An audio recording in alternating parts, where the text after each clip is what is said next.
كيكرز برشلونة يندز في تيزو 3 كيرز.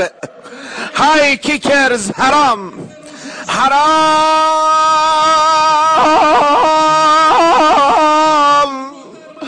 حرام يا ميونخ حرام.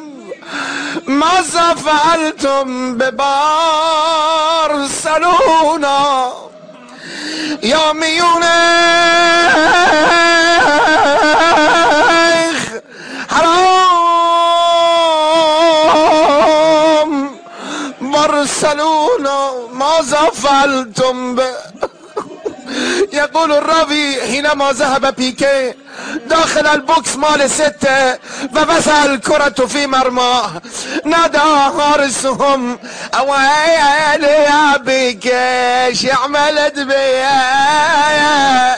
به به به به آی بیکه چه کار کردی زیبا پدر مادر وردی. آی پدر مادر وردی